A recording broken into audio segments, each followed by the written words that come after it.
हुजूर बाबा सावन सिंह जी महाराज की जय। रूहानी डायरी भाग 2 अध्याय 32 32। हुजूर पूरनूर बाबा सावन सिंह जी महाराज की बीमारी तथा ज्योति ज्योत समाने का हाल भाग 2। 1 फरवरी 1948 इतवार को डॉक्टर खन्ना, डॉक्टर भंडारी और 2-3 डॉक्टर आए कि महाराज जी के खून व पेशाब आदि का निरीक्षण किया जावे। उनकी सबकी यह राय यह मालूम होती है कि हुजूर महाराज जी के जिगर में फाइब्रोसिस है। हुजूर का वज़न पिछले सप्ताह से 2 पौंड कम हो गया है क्योंकि चर्बी पिघली जा रही है। जिगर घी आदि किसी किस्म की चीज़ हजम नहीं करता। पेशाब भी लाल व जर्द सा मालूम हुआ और काफ़ी गाढ़ा। पाखाना सफ़ेद रंग का था। डॉक्टर लोग तो मायूस होते जा रहे हैं। डॉक्टर स्मिथ भी बड़ा जोर लगा रहे हैं परंतु घबराए हुए हैं। कलकत्ता से डॉक्टर मजूमदार को आने के लिए पत्र लिखा है, जो बंगाल के मशहूर व मान्यवर होम्योपैथिक डॉक्टर हैं। कहते हैं कि जब बाहर जाना होता है तो 100 रुपये रोज़ाना फीस लेता है। उससे चंद दवाइयाँ भी मंगवाई हैं।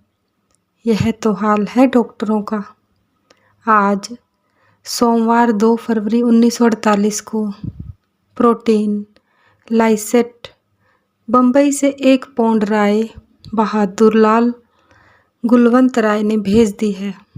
अमेरिका शिकागो से डॉक्टर स्टोन ने भी खबर दी है कि 2 पौंड हवाई जहाज़ द्वारा भेज रहे हैं। यह दवाई ताकत देती है क्योंकि आधी हजम हुई प्रोटीन है। हाजमे पर ज़्यादा बोझ नहीं पड़ता। सरदार बहादुर जगत सिंह जी ने बताया कि हर एक प्रोटीन में ऑर्गेनिक एसिड और क्षार दोनों मिले होते हैं। जब तक जिस्म के अंदर यह प्रोटीन फटकर तेजाबी मादा एसिड और क्षार अलग अलग ना हो जावें, प्रोटीन जिस्म का अंग नहीं बनता और उससे फाड़ने के लिए एंजाइम काम आते हैं। एंजाइम सिर्फ मैदा में ही पैदा होते हैं। रासायनिक विधि से उनको बनाया नहीं जा सकता। रेनिन व पेप्सिन भी एंजाइम हैं। प्रोटीन लाइसेट क्या है? प्रोटीन 2 हिस्सों में बटी होती है। इस वास्ते एंजाइम की ज़्यादा ज़रूरत नहीं। उसके हजम करने के लिए यही काम खमीर ईस्ट भी देता है, मगर धीरे धीरे एंजाइम अंदर पैदा करके हाजमा तेज करता है। शक्कर यानी चीनी, घी आदि जो भी हम खाते हैं पहले तेजाब और क्षार में फटते हैं, पीछे हजम होते हैं। हर एक तेल या घी या चर्बी का बेस क्षार क्या है? ग्लिसरीन। और इस दवाई में एमिज एसिड भी है। जैसे सिरका रासायनिक रूप से CH3COOH है, उसके एमिन एसिड NH2CH2COOH है। इसी तरह और ऑर्गेनिक एसिड्स का ख्याल करना चाहिए। अब जो नेशनल गवर्नमेंट के हिंदुस्तान में आने से बहुत जोर देते हैं कि अंग्रेज़ी ज़बान की पढ़ाई बंद कर देनी चाहिए, यह बड़ी भूल है। राष्ट्रीयता का ख्याल लोगों के दिलों में अंग्रेज़ी ने ही पैदा किया है। अगर यह ख्याल 1000 साल पहले होता तो मुसलमान बादशाह थोड़ी सी फौज लेकर हिंदुस्तान में लूट मार और कब्जा न कर सकते? दूसरे जितने इल्म हैं अंग्रेज़ी ज़बान में हैं, साइंस, फिलॉसफी इत्यादि। जो अंग्रेज़ी नहीं जानते उनको इन इल्मों की उच्च कोटि की पुस्तकों को पढ़ने से वंचित रहना पड़ेगा। कई लोगों का तो यह ख्याल है कि अंग्रेज़ी के साथ साथ यूरोप के किसी अन्य मुल्क की कोई न कोई और ज़बान भी पढ़नी चाहिए, तब साइंस की उच्च कोटि की पुस्तकों का अभ्यास हो सकेगा। जैसा रूसी ज़बान में खेतीबाड़ी से संबंधित रसायन पर बहुत सी उच्च कोटि की किताबें हैं, क्योंकि रूस ने कृषि संबंधी रसायन में बहुत उन्नति की है। यहाँ तक कि साइबेरिया जैसे ठंडे मुल्क में गेहूं की खेती काफ़ी इलाके में करके कामयाबी हासिल कर ली है। अंग्रेज़ी ज़बान में फ्रांसीसी ज़बान के मुकाबले में कहते हैं कि दुगने शब्द हैं। यूँ तो लोगों का ख्याल है कि फ्रांसीसी ज़बान बड़ी स्पष्ट भाषा है। जर्मन की दूसरी लड़ाई से पहले फ्रांसीसी ही सारी दुनिया की ज़बान थी, जिससे एक देश दूसरे देश से पत्र व्यवहार करता था। अब दूसरी लड़ाई के अंत पर अंग्रेज़ी ने फ्रांसीसी की जगह ले ली है। 7 फरवरी 1948 एक अंग्रेज़ ने, जो किसी वक्त हिंदुस्तान में बड़ा अफसर था, पत्र लिखा है कि सिख लोगों ने मुसलमानों को बिना कारण मारा है और बड़ा अत्याचार किया है, जबकि वे अपने आप को वाहेगुरु के सिख कहते हैं। हुजूर ने फरमाया कि उस अंग्रेज़ ने एक पार्टी की सुनकर विचार कायम किया है, दूसरे को नहीं सुना, मगर अभी तो और मरेंगे। असल में जो भी हो रहा है मालिक के हुक्म से हो रहा है।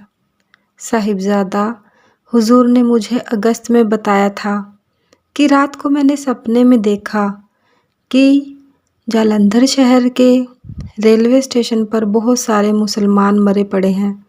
उस वक्त तो मैंने इस बात को एक मामूली सपना समझा, लेकिन बाद की घटनाओं ने साबित कर दिया कि यह मालिक का हुक्म था। महात्माओं को इसका ज्ञान पहले से ही हो जाता है।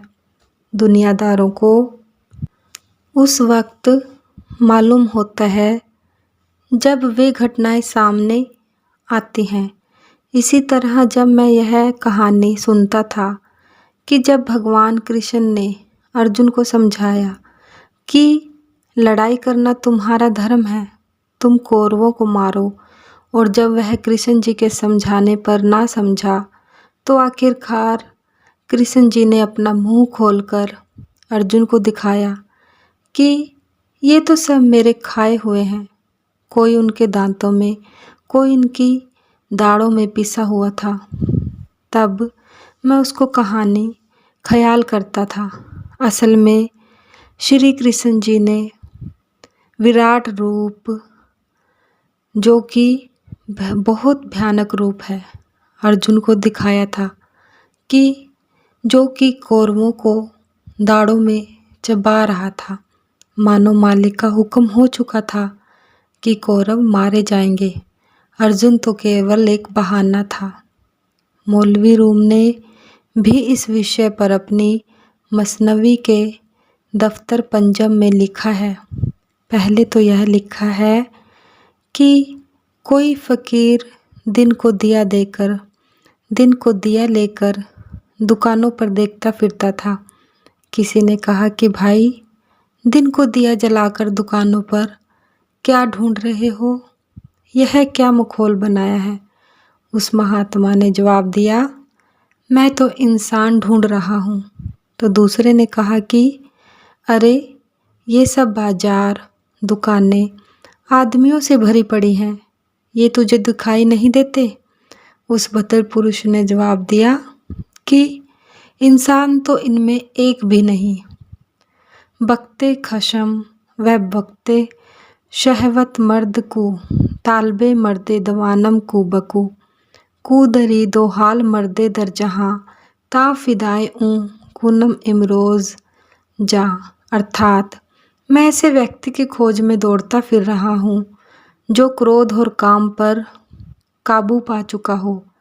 क्या इस संसार में ऐसा कोई है जो इन दोनों का मुकाबला कर सके? यदि है तो मैं अपनी जान तक उस पर न्यौछावर करने को तैयार हूँ। इसी तरह शम्स तबरेज ने कहा है, अज तो सद साला रह अस्त ता बहदे इंसानी, यह सद साला दिगर ता बहदे मुसलमानी। अर्थात तुझे इंसान बनने के लिए 100 साल लगेंगे और फिर 100 साल और चाहिए सच्चा मुसलमान गुरमुख बनने के लिए। फरिश्तों से बढ़कर है इंसान होना, मगर पड़ती है इसमें मेहनत ज़्यादा। जो लोग मुसलमान या हिंदू या ईसाई होने का दावा करते हैं और मजहब की बिना पर एक दूसरे से लड़ते हैं, उनको मालूम नहीं है कि इंसान ही मुसलमान, हिंदू या ईसाई हो सकता है। जब तक कोई इंसान नहीं बनता, वह हिंदू, मुसलमान आदि होने का दावा कैसे करता है? आगे चलकर यह आता है कि उस दूसरे व्यक्ति ने कहा कि बेशक तू एक दुर्लभ वस्तु, ना प्राप्त होने वाली चीज़ तलाश कर रहा है, मगर तुमको मालूम नहीं कि परमात्मा की दया व मेहर के बिना इंसान बनना असंभव है। यह अपने बस की बात नहीं है। जिस पर उस दयालु परमात्मा की बख्शिश हो, वही इंसान कहलाने का अधिकारी हो सकता है। चुनांचे फिर आगे जाकर एक और कहानी इस बारे में आती है कि एक मुसलमान ने एक काफिर को कहा कि तू मुसलमान हो जा।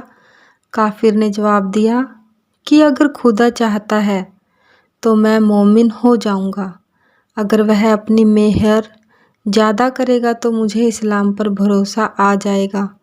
मुसलमान ने जवाब दिया कि खुदा तो चाहता है कि तू मुसलमान हो जावे, मगर तेरा मन शैतान बनकर तुझे कुफर की ओर लिए जा रहा है। इस पर काफिर ने कहा, अगर शैतान खुदा से ज़्यादा ज़बरदस्त है तो मैं उसका बंदा बनूंगा जो कि ज़्यादा ज़बरदस्त है। इस पर मौलाना रूम क्या खूब फरमाते हैं कि खुदा ही मकां व ला मकां का हाकिम है। हेच कस दर मुल्के ऊ बे अमरे ऊ दर नेफ जायद सर यक तारे मुँह। अर्थात यह रचना परमात्मा की है, उसके हुक्म के बिना पत्ता भी नहीं हिल सकता। मुल्के मुल्के उस्त फरमा आने ऊ कमतरी सग बरदर्श शैताने ऊ। अर्थात यह तो सब उसकी जायदाद है, सब जगह उसका हुक्म चल रहा है, और जिसको हम शैतान कहते हैं वह उसके दरवाजे का मामूली सा कुत्ता है। जैसे कि किसी अमीर ने कुत्ता रखा हो और उसके दरवाजे पर वह कुत्ता मुंह व सिर रखे बैठा रहता है।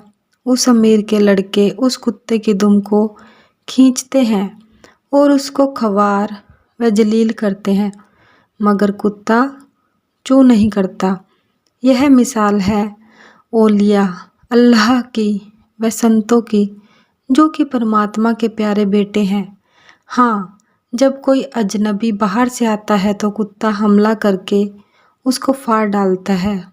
हाँ, अमीर व उसके बच्चों की मर्जी है कि कुत्ते को ललकार कर कह सकते हैं कि इसको अंदर आने दो। इस वास्ते पूर्ण सतगुरु की ज़रूरत है जो कुत्ते को ललकारे। 14 फरवरी कल सुबह के 8 बजे डॉक्टर स्मिथ मेरे पास आया, परेशान व होश हवास गुम कि हुजूर महाराज जी की हालत बहुत ख़राब है। रसौली की जड़ें फैलकर जिगर में जा रही हैं। मैं एक दवाई चाहता हूँ, कोशिश करूँगा। हम सब घबरा गए। हुजूर को परसों दोपहर से पेट में आफरा व सख्त दर्द हो रहा है। परसों सारी रात दर्द से बेचैन रहे। कल दोपहर 1 बजे दर्द बंद हुआ। सुबह 5 बजे से लेकर दोपहर तक सेक करते रहे। फिर शाम को भी दर्द महसूस हुआ। कल रात को भी सेक किया। शुक्र है कि रात को 9 बजे दर्द से आराम हो गया और हुजूर आराम से लेट गए। रात मैं 11 बजे गया तो आराम से लेटे हुए थे। आज सुबह भी आराम है। कमजोरी के मारे चारपाई पर ज़्यादा देर बैठ नहीं सकते। फिर भी जिस्म को दर्द की तकलीफ नहीं, यह भी गनीमत है। 17 फरवरी 1948। आज 12 बजे मैं मत्था टेकने गया। हुजूर को रात के 2 बजे पेट में दर्द शुरू हुआ और डॉक्टर को बुलाया गया। गर्म सेक देने से हुजूर को आराम हुआ और नींद आ गई। फिर सुबह को 8 बजे दर्द हो गया और 12 बजे तक सेक देते रहे। फिर आराम हो गया। हुजूर का खिंचाव अंदर को हो गया है। बाहर ख्याल बहुत कम आता है। इस कदर दर्द में मुंह से हाय नहीं निकली। हाँ, यह कहते हैं कि जो कुछ सतगुरु कर रहा है मेरे भले के वास्ते कर रहा है। जैसे कुम्हार बाहर से बर्तन को थपकता है और अंदर से हाथ रखता है, मगर कई बार यह भी कहते हैं कि अब दुनिया से दिल उदासीन है। डॉक्टर स्मिथ कहते हैं कि रसौली की जड़ें जिगर और पेट में आ गई हैं।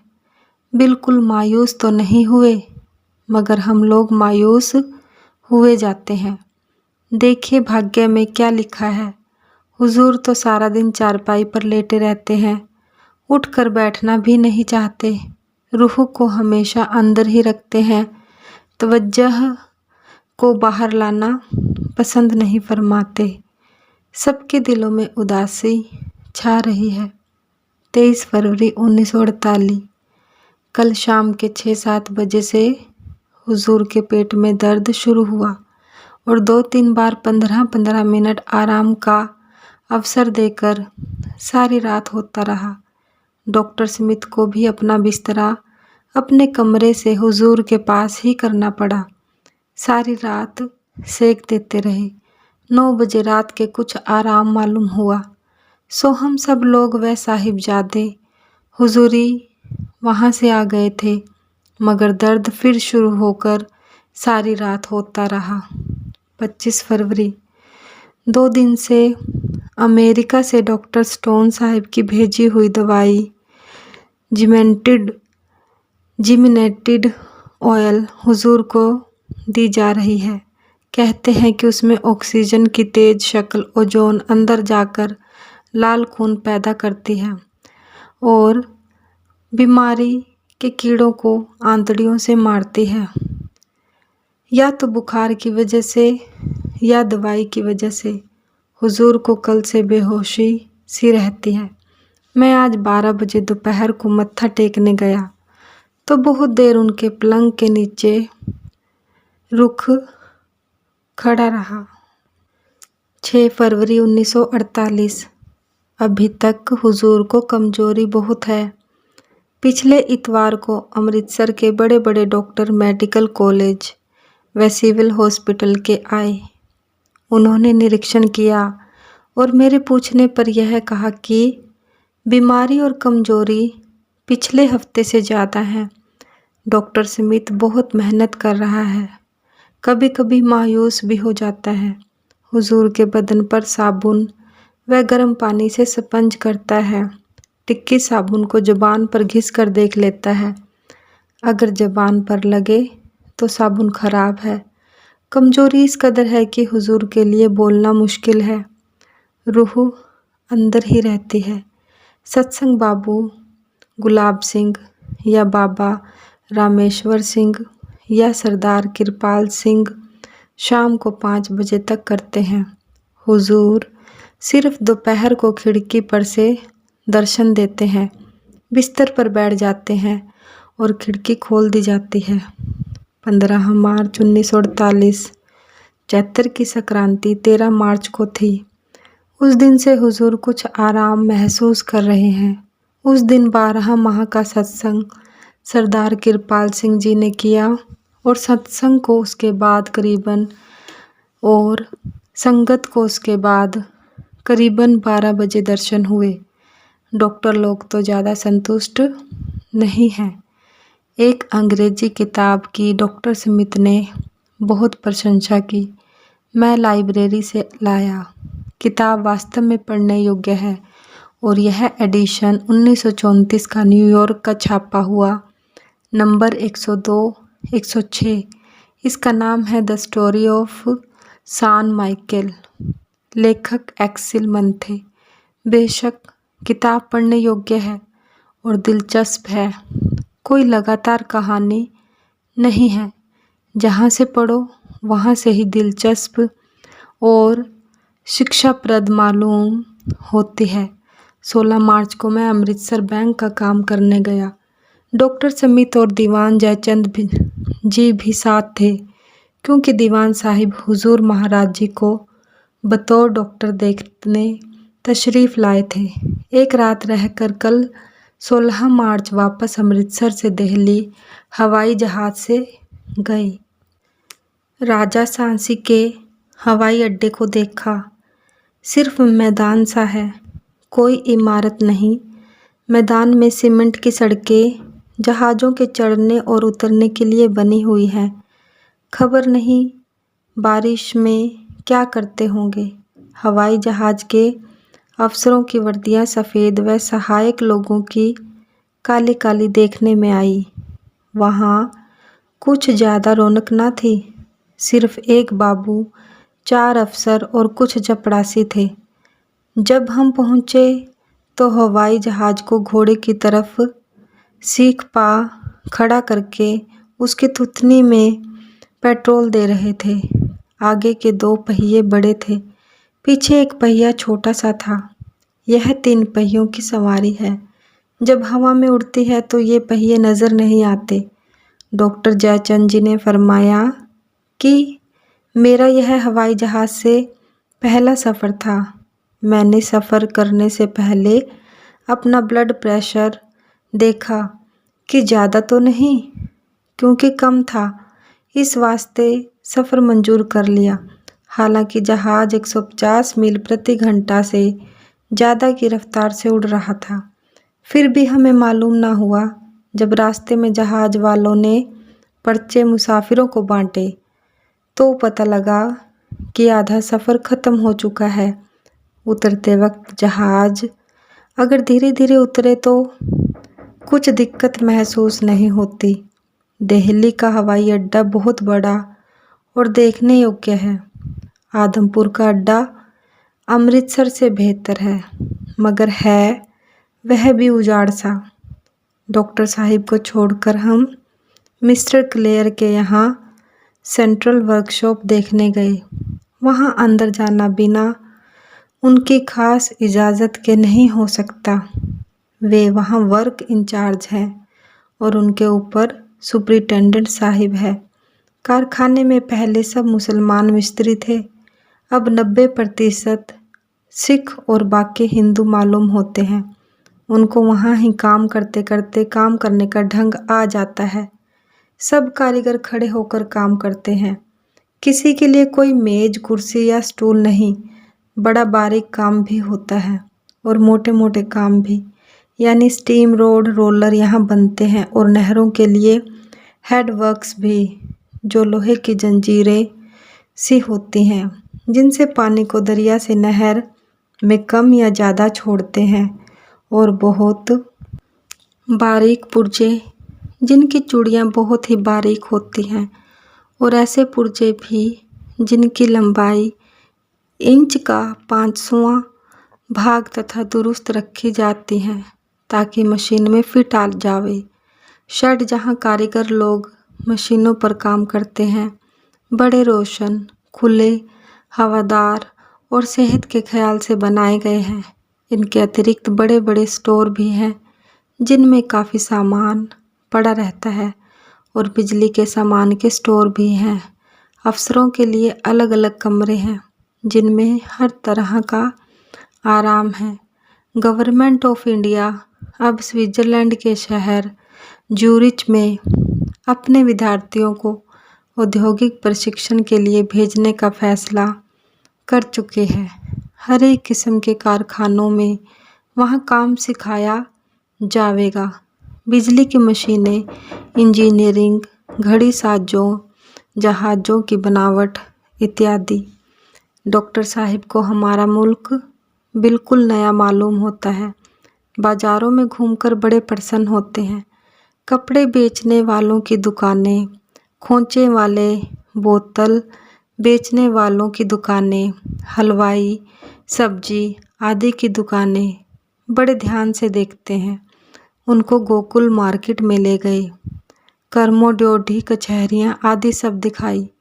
इन लोगों की औरतें पढ़ी लिखी, सभ्य, समझदार और गुणवान होती हैं, परंतु जहाँ तक पता चला है उनमें पति सेवा का भाव हिंदू स्त्रियों जैसा नहीं होता। हिंदुओं का घरेलू जीवन, जहाँ की संयुक्त परिवार की बुराई ना हो, इनसे अधिक अच्छा है। इन लोगों को शराब और मांस भी खराब कर रहे हैं। खर्च बढ़े हुए हैं। सारा दिन कमाते हैं और पूछो तो कहते हैं कि कुछ नहीं बनता। मानो पशुओं की भांति सारा दिन पेट का ही धंधा है। सारा समय रुपया कमाने में ही व्यतीत हो जाता है।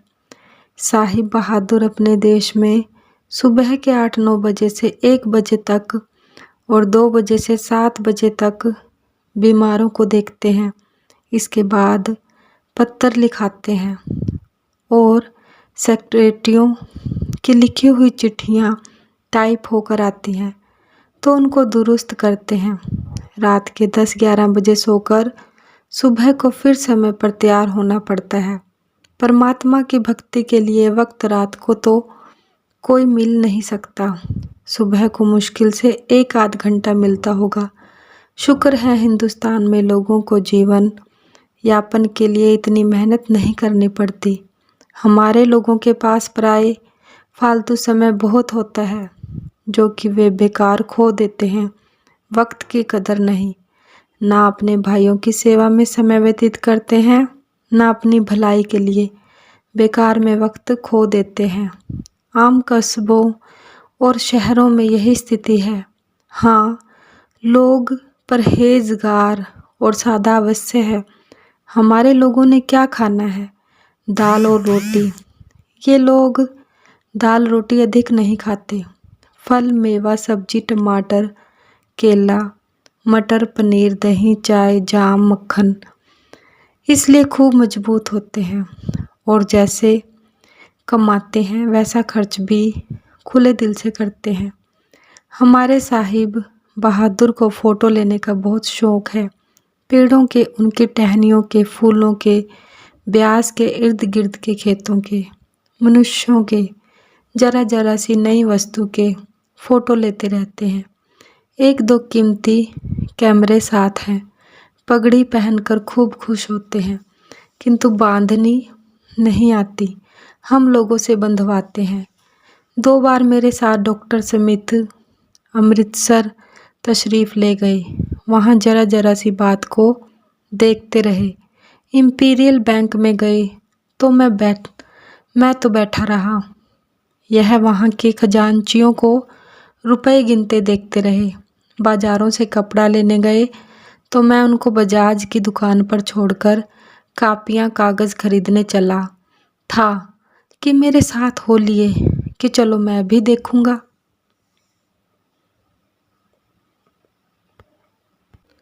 कल 20 मार्च शनिवार को सुबह हुजूर की ओर से मुझे ऑफिस में हुक्म पहुंचा कि वसीयत तैयार करने के लिए महाराज जी ने याद किया है।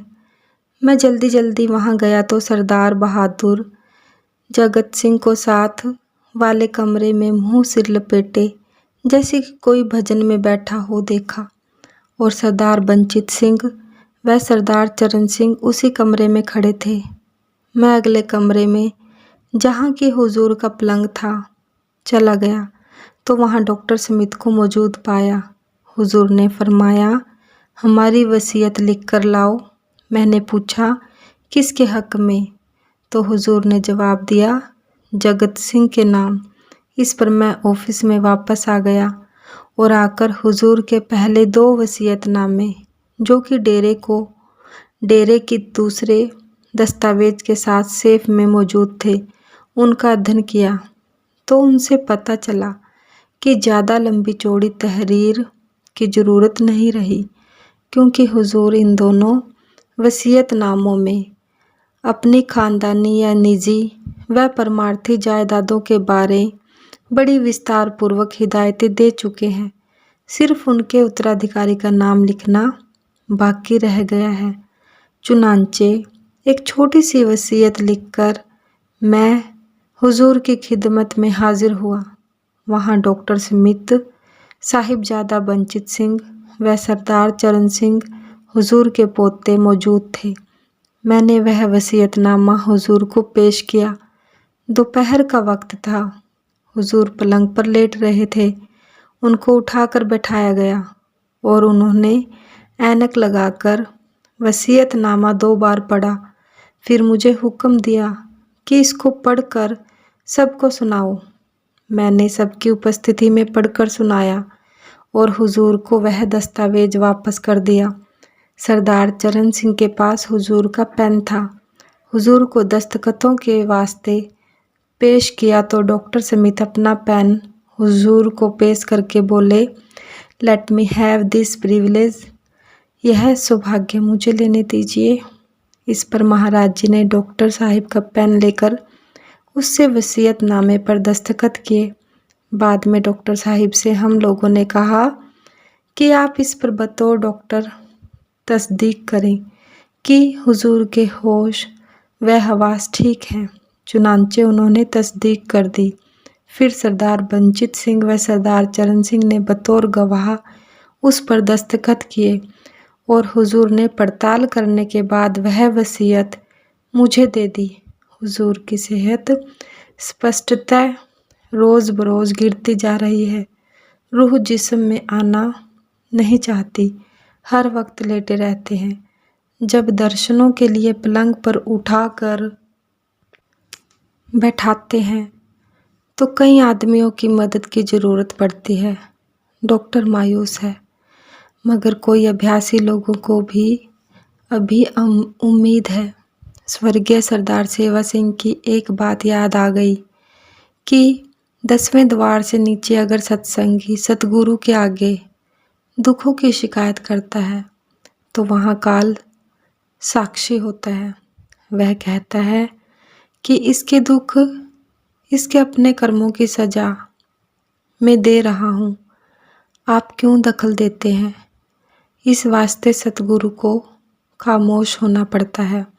10वें द्वार और उससे ऊपर बेशक काल का जोर नहीं, मगर वहाँ इस कदर खुशी होती है कि सतगुरु इस मादी दुनिया की बातें सुनते ही नहीं और सत्संगी अर्ज करना ही भूल जाता है।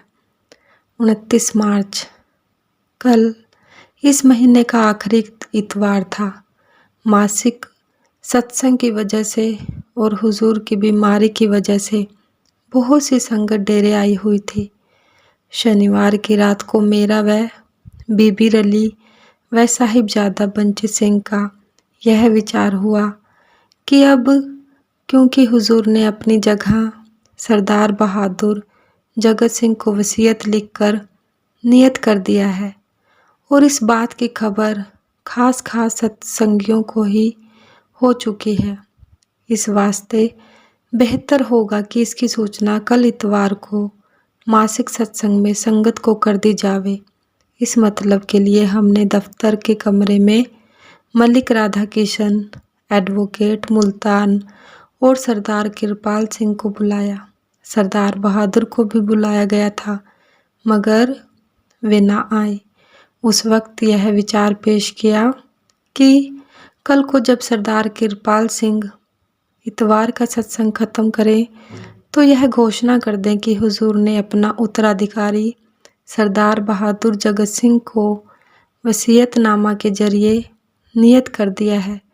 इस पर मलिक साहिब व सरदार कृपाल सिंह ने यह एतराज़ किया कि यह घोषणा सुनकर संगत रोती हुई घरों में जावेगी। सिर्फ यह कह दिया जावे कि हुजूर ने अपना उत्तराधिकारी नियत कर दिया है।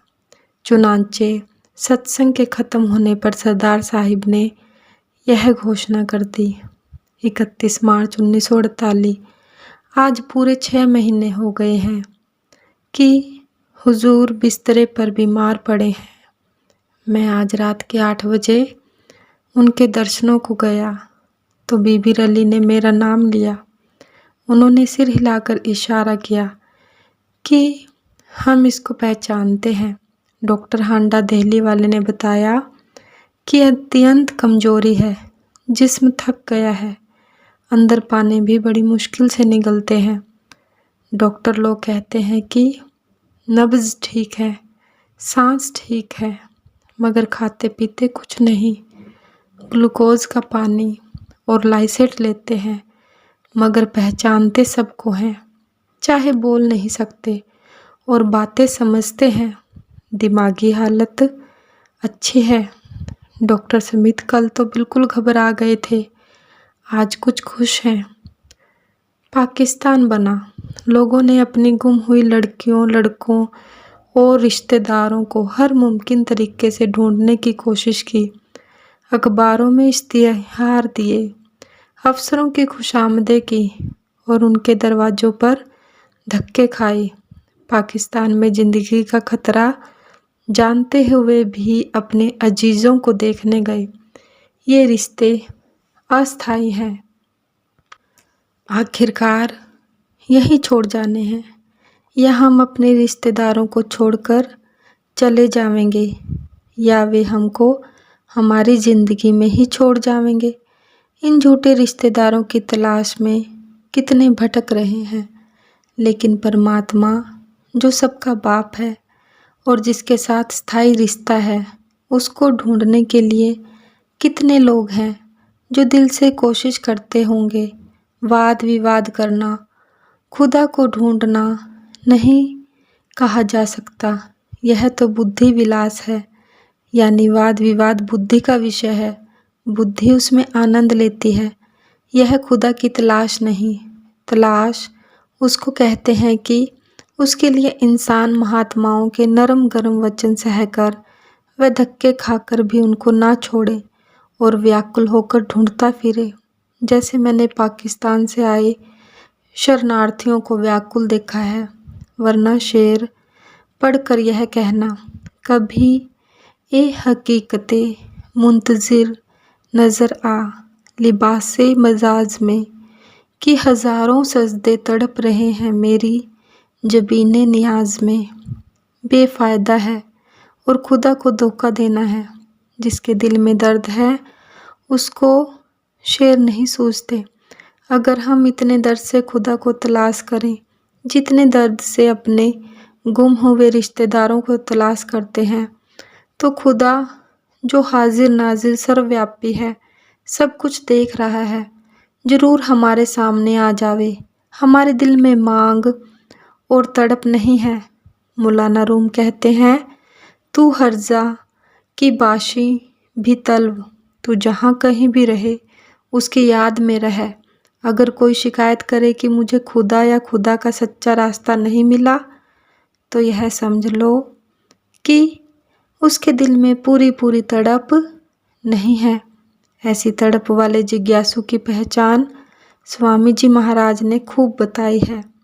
विषयन से जो होए उदासा, परमार्थ की जामन आशा, और तन इंद्री आसक्त न होई, नींद भूख आलस जिन खोई, बिरह बान जिन हृदय लागा, खोजत फिरे साध गुरु जागा। कोई ऐसा हो तो खुदा को तलाश करे, सो ऐसा करोड़ों में एक होगा। शेख सादी फरमाते हैं, सुनीदम के मर्दाने राहे खुदा, दिले दुश्मना हम न कर दंद तंग, तुरा केई मुयस्सर शब्दद ई मुकाम की बादोस्तानत खिलाफ अस्त व जंग। मैंने सुना है कि परमात्मा के प्यारे दुश्मन का भी दिल नहीं दुखाते। तुम्हें यह पदवी कैसे प्राप्त हो सकती है जबकि तुम अपने दोस्तों से भी विरोध और लड़ाई ठाने हुए हो। इसी तरह हुजूर एक किस्सा सुनाया करते थे कि कोई शख्स घोड़े पर सवार झंग सियाल के बाहर जा निकला। फौजी वर्दी और कमर में तलवार। वहाँ 2-3 जवान लड़कियाँ गुजर रही थी। बोला कि क्या किसी को आजकल हीर मिल सकती है। एक लड़की समझदार थी, बोली हाँ। सवार बोला लाओ फिर कहाँ है। लड़की ने कहा रांझा बनो तो हीर मिल जाएगी। सवार ने अकड़ कर जवाब दिया कि क्या मैं रांझे से कम हूँ। लड़की बोली घोड़े से उतर जाओ, तलवार फेंक दो, वर्दी उतार दो, तहमत है तहमत और कुर्ता पहन लो, हाथ में रांझे की तरह मोटा सा सोटा ले लो और फिर हीर मिल जाएगी। सवार बोला मैं तो ऐसा नहीं करूँगा। लड़की ने कहा तो बस हीर को हासिल करना क्या आसान समझ रखा है। सिरे मानदारी सिरे खवेश गिर, अर्थात अगर तुम्हें हमारा भेद नहीं जानते तो अपनी राह लो। अगर तुम हमारा भेद नहीं जानते तो अपनी राह लो। आज 1 अप्रैल की रात 10 बजने वाले हैं। मैं अपने तंग हुजरे में बैठा जमाने के इनकलाब को महसूस कर रहा हूँ, क्योंकि आखिर वही हुआ जिस रोजे स्याह का महीनों से फिक्र लग रहा था। 31 मार्च को डॉक्टर स्मिथ ने कह दिया कि अब हुजूर महाराज जी 1-2 दिन के मेहमान हैं। कई अन्य लोग जिनको डॉक्टर साहिब भावुक कहा करते थे, जिद करते थे कि हुजूर को ज़रूर आराम हो जाना है। उन लोगों ने नहीं सोचा कि संत भी कानून कुदरत के मातहत होते हैं और अगर अपने शरीर को तंदुरुस्त करना होता है तो प्रकृति के नियमों के अनुसार ही सेहत हासिल करते हैं। जब मेह बरसना होता है तो बादल हो जाते हैं। किसी ने इस दुनिया में बिना बादलों के मेह नहीं देखा। यद्यपि कबीर साहिब ने उस दुनिया में बिना बादलों के बूंदें पड़ती देखी, या यह कहो कि हुजूर का जिस्म इस कदर कमज़ोर हो चुका था कि रूह ने उसमें बैठकर काम करना पसंद ना किया। 1 अप्रैल की रात को डॉक्टर साहिब ने उनके निज के सेवकों को बुलाया, क्योंकि उनको ख्याल था कि रात मुश्किल से ही कटेगी, और बीबियाँ शब्द उनके कमरे में पड़ती रही, मगर उनकी रूह ने जिस्म से लापरवाही अख्तियार कर रखी थी। सांस चलता था और कभी कभी दायां घुटना उठाते थे, क्योंकि वे चित लेटे हुए थे। 10 बजे के बाद हम में से कुछ फालतू लोग मेरे जैसे तो अपने अपने कमरों में आ गए। सुबह के 7 बजे श्री गांधी ने मुझे आ जगाया। मैं घबरा गया तो बोला भी सांस है। मैं झटपट मुंह धो कपड़े पहन ऊपर भागा। देखा कि हुजूर बाएं करवट लेटे हैं और जिस्म से बेखबर है। सांस मुंह के रास्ते खींच कर आ रहा था। बस समझ लिया कि अब 1-2 घंटे से ज़्यादा नहीं। धीरे धीरे सांस कम होता गया। 8:30 बजे से चंद मिनट बाद एक आखिरी सांस खींचकर मुंह के रास्ते आया और बस सब उपस्थित लोग व डॉक्टर उनकी तरफ मुंह करके हाथ जोड़े हुए बैठे रहे। डॉक्टर ने स्टेथिस्कोप से दिल को देखा और मुंह पर कपड़ा डालकर मत्था टेक कर उठ खड़ा हुआ। मैं भी कमरे से बाहर निकलने लगा, मगर बेअख्तियार रोना आ गया। साथ वाले कमरे में से रोता हुआ बरामदे में आ बैठा। यह आखिरी दर्शन था। हैफ दर चश्म जदन सोहबते यार आखिर शुद्ध, रुए गुल शेर नदी देम वह बहार आखिर शुद्ध। अर्थात हाय, आंख झपकने की देर में प्रियतम से वियोग हो गया। अभी हमने उस फूल को जी भर के देखा भी न था कि बहार बसंत खत्म हो गई। हाँ, ए फलक पीर जवां था अभी सावन, क्या तेरा बिगड़ता जो जीता कोई दिन और। बेशक महाराज जी मुझे कभी बूढ़े मालूम नहीं हुए, हमेशा जवान ही दिखाई देते रहे। जैसे मौलाना रूम ने लिखा है, करदा अम्बकते जवारा नाम पीर, को जे हक पीर अस्त नज अयाम पीर। अर्थात मैंने अपने जवान नसीब भाग्य का नाम बूढ़ा रख दिया है, क्योंकि वह परमात्मा की ओर से ही बड़ा है, आयु की दृष्टि से नहीं। मरणम प्रकृति भूतानाम जननम विकृति रुच्यते, यानी मरना जीवों की स्वाभाविक स्थिति है, जीना अस्वाभाविक।